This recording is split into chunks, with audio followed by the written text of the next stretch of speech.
foods and do the exercises I'm going to talk about in this video. Otherwise, your muscles will just disappear. 10 years ago, when I was working as a trauma surgeon in the trauma department, we were constantly getting elderly patients, both men and women, with broken arms and legs.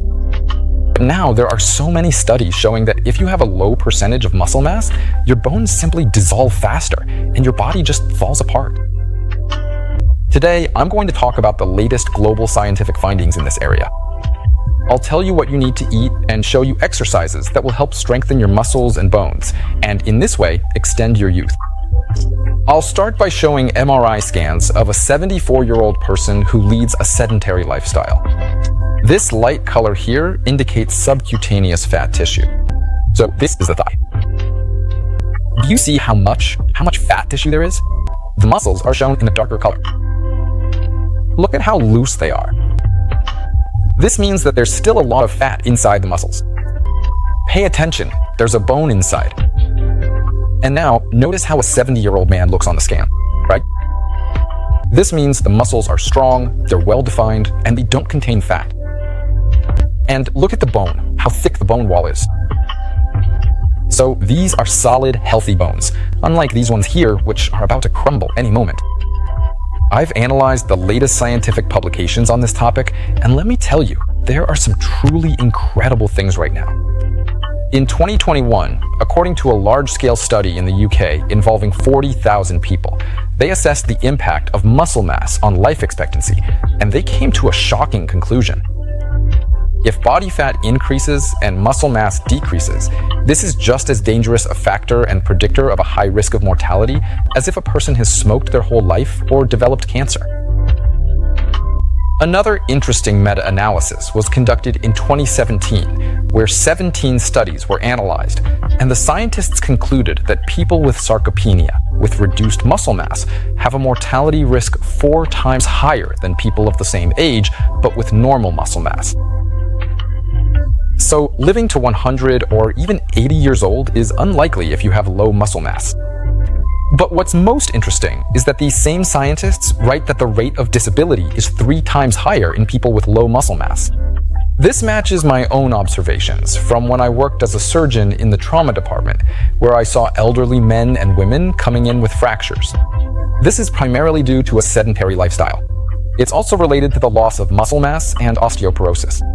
And these numbers clearly show just how much a lack of muscle mass affects life expectancy. I promised you I would explain how you should eat and how you should train. The first thing I want to say is that almost everyone has a protein deficiency. If you don't believe me, you can go get a blood test and check your total protein concentration. The typical reference values for protein in the blood are from 64 to 83 grams per liter. But basically, these values indicate the survival level of your body, and it's considered that if it's below 63 grams, that's already a pronounced deficiency. But according to many nutritionists and the Institute of Nutrition, anything below 80 grams per liter is already considered a sign of protein deficiency. And if you get your blood tested, you'll see that most likely you have a deficiency. The problem is that people consume too little protein, and it's quite difficult to get the daily recommended amount because the body needs about 1.5 to 2 grams of protein per kilogram. Now calculate your own weight. For example, if I weigh 76 or 77 kilograms, I multiply that by 2. So it turns out I need to eat 150 grams of protein. And the question is, where do you get that much protein? I recommend starting to study the nutritional content of foods, specifically the proteins, fats, and carbohydrates. What's called macronutrients. In other words, you need to understand the value of different foods, because there are a lot of empty foods out there with lots of fats and carbohydrates. These empty foods just harm your body and will lead to you having a lot of fat and weak muscles. You need to consume and choose foods that are high in protein and low in carbohydrates. I'm not promoting any one specific diet because scientists have also found that there isn't a single perfect diet, and that vegans, vegetarians, or meat eaters don't necessarily live longer than everyone else. In reality, a wholesome, healthy diet is one where you use more fresh foods rather than processed or prepackaged products. You need to assess how much protein there is per 100 grams in different foods. Here, I'm showing you a list of foods with the highest protein content. So the foods with the most protein are chicken breast, cottage cheese, fish, legumes, lentils, and buckwheat. Include these foods in your diet. Eggs as well, and also nuts, seeds, and hemp seeds. So make sure to calculate so that you reach the right daily amount. That is 1.5 to 2 grams per kilogram. Depending on your weight, you can put together a daily meal plan with a variety of foods. Just make sure you meet this requirement, because protein is the material that affects not only your muscle mass, but also the quality of your skin, your hair, your nails, and even your joints. If you don't get enough protein, they break down faster. Friends, I also have a little trick that helps me reach my daily protein intake. I have a plant-based protein shake, and I just make 1 shaker and drink it. That gives me about 30 extra grams of protein. Friends, join my 20-day transformative program to rejuvenate your face, lift saggy tissues. You will also tighten your body. And besides nutrition, although nutrition solves about 70% of all problems, you also need to work out to train your muscles. And strength training is important. The thing is, cardio, strength training, and stretching are different types of exercise, and you need to combine them. It's important to do strength exercises because there are also a number of studies showing that strength training stimulates the bone and periosteum, triggering the process of osteogenesis. In other words, it strengthens your bones. Because if the bone doesn't feel any pressure, if there's no strength load on the bones, they start to dissolve. This mechanism can even happen in young people. For example, astronauts who don't experience gravity, their bones just start to dissolve if they don't do strength exercises in space. If you don't have access to a gym, you can start working out right now. And one of the most effective exercises is squats. Squats, because the strongest muscles in our body are in our legs.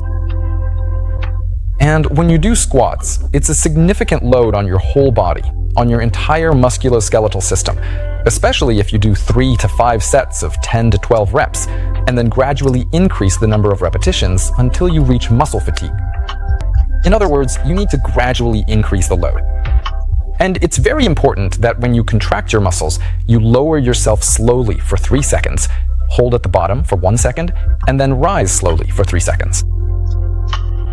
This exact principle is what triggers the process of muscle growth.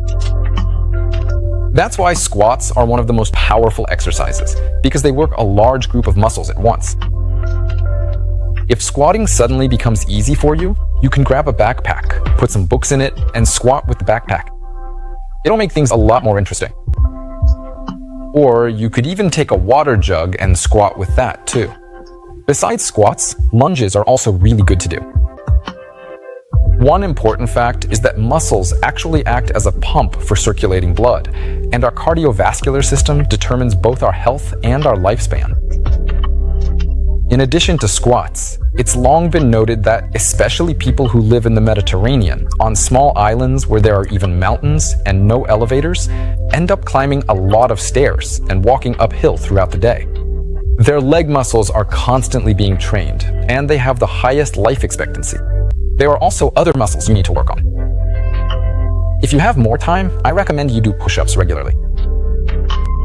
I recommend you do pull-ups, and I recommend you regularly hold a plank. But if you have even more time and opportunity, please go to the gym, work out with weights, dumbbells, and barbells. Don't overdo it so you don't throw out your back or injure your joints. Friends, please like this video and subscribe. Be sure to share this video with your loved ones and your parents because it could save their lives. This was Dr. Alice with you today. See you next time.